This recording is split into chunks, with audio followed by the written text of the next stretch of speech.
Okay,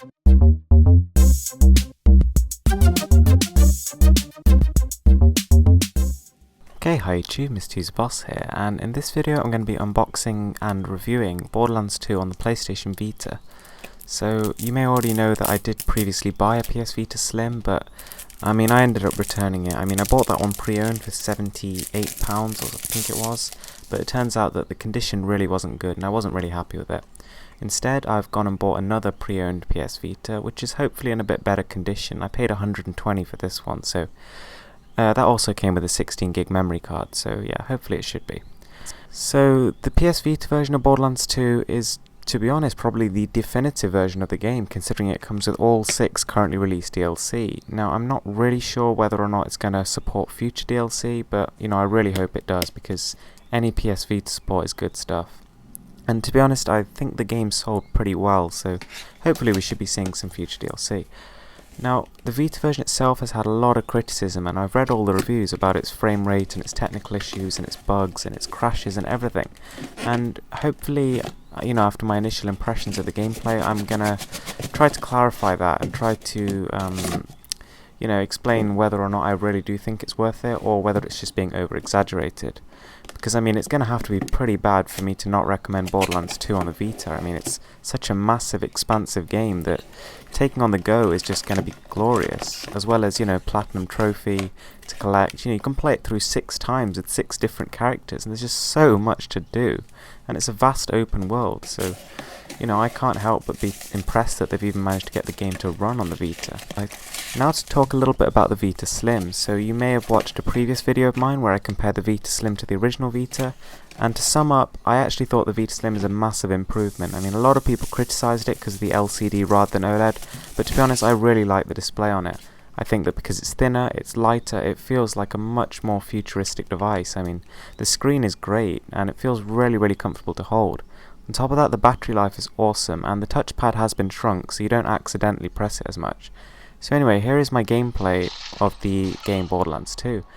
Now, this is my very first impression, so it's not exactly, I've not played the whole story or anything like that, so these really are my first impressions. Now, my first impressions are really impressive. I'm actually just so impressed that it actually plays on the Vita. And as you can see, it really isn't as bad as people made it out to be.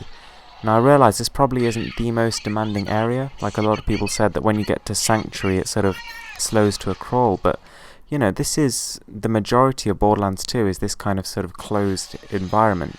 There are several areas such as the Dust and Sanctuary where things do get pretty crowded, and fair enough, you can excuse the Vita for dropping a few frames every now and again, but generally speaking, and from what I've experienced so far, the frame rate is actually quite impressive. Clearly this is no PC or console game, but it's quite a feat just playing on the Vita, and it looks more impressive than I can actually say to you in words. I think you need to really try it. The fact that you can actually play a game like Borderlands 2 on a device you can hold in your hand, that's just, it's beyond amazing. I really cannot express that. So as for how it seems to be running, so far I've not encountered any bugs or glitches. The game seems to be working perfectly. Slightly weird that the enemies just explode and don't leave any marks, but I'm sure that's something I'll get used to. Now, the few things I have noticed are that firstly, the frame rate does drop. Clearly this is not the solid 30, but it's actually something that, again, I think that after playing it for a bit, you'll sort of just adjust to it, and then you won't really notice it after that. Now, the other thing is the reduced effects of guns. Now, as you can see, a lot of the sort of flashiness has sort of disappeared from the game, and it's been toned down quite a lot in terms of visual variety. Now, I'm yet to actually receive any weapons of different elements, but I've heard that those effects have also been reduced, and that sometimes you can't even tell if an enemy is slagged, which might actually pose a significant sort of threat to the gaming experience.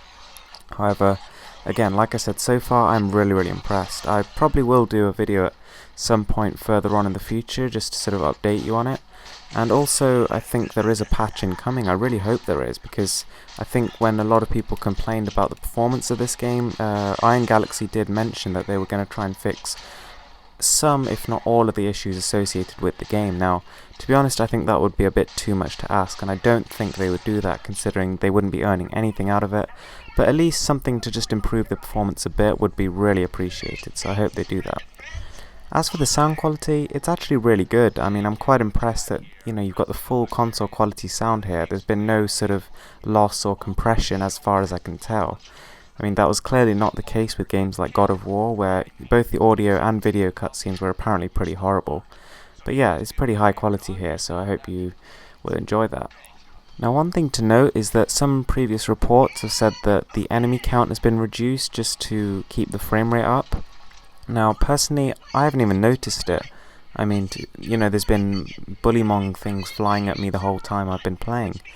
And to be honest, I think the game is still just as difficult as I remember it being on the consoles and the PC. So, as far as that's concerned, I don't think it's an issue at all. I mean, all the bosses obviously are still here, and all the main stuff that you want to see is still here. So, if you've not played the originals, or even if you have, you will not notice a thing in terms of that. So, the controls I've found so far are actually fine. They're not amazing, clearly, as we don't quite have the L2 and R2 buttons, but they work. Now, the only thing is I can't quite figure out how to run. I've been trying to do it for the last 4 or 5 minutes, but I couldn't quite figure that out, but I'm sure there's a simple fix. And one of the real benefits of this game is you can actually customize it to the pinpoint however you want your controller to work. So I'm sure that each person will be able to find a setup that sort of suits them good. Now, one of the issues is that you do occasionally accidentally press the touchpad on the back, as I have done several times while playing. Now, this issue is reduced in the Vita Slim, but it's still present. Now, it's a little bit annoying, but definitely nothing that you can't get around. I mean, some cases will sort of raise the sides of the Vita so that when your hands come round, they're not leaning against the touchpad, and that's just a perfect fix for this kind of thing. Now, I know it's not ideal because when you buy the Vita Slim you want a really thin, light console experience, but it's a fix and it works. And I mean, I'm sure if you configured the controls somehow you could not use the touchpad. I'm not really sure, I've not delved into it yet, but anyways, yeah, first impressions are really good. I hope there's a patch on the way. Even if there isn't though, this is by far the best looking game on Vita in my opinion. I mean, it doesn't run amazingly, but it runs more than well enough, and I'm really enjoying it so far, and hopefully I'll continue to do so. And that's coming from someone who's played the game through twice on the PC. So, yeah, it's really good. Thanks for watching, guys. I hope you liked this video. If you did, please give it a thumbs up, and subscribe for more.